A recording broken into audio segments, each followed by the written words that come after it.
Raila ametuacha ndani ya serikali kwa hii mpango inaitwa broad based arrangement, na tunafanya kazi pamoja na Rais Ruto.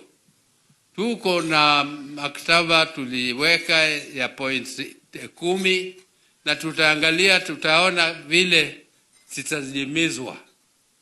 Na kwa hivyo sasa hatutaki kwenda haraka sana vile vijana wanaanza kusema mambo ya 2027 na sisi hatujafika huko. You don't cross a bridge before you reach the bridge. Hiyo itakuwa ni automatic mkiwa mnafanya kazi pamoja. Sio ni automatic. Hiyo sio mambo ya kusema kila wakati. Saa hizi ni kufanya kazi, kudeliver services to the people of Kenya.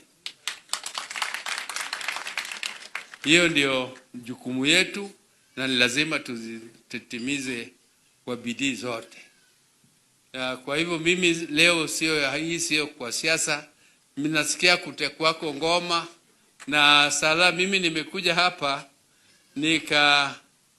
nilitoa kila kitu kwa tumbo, nimekuja kukula pia na nini.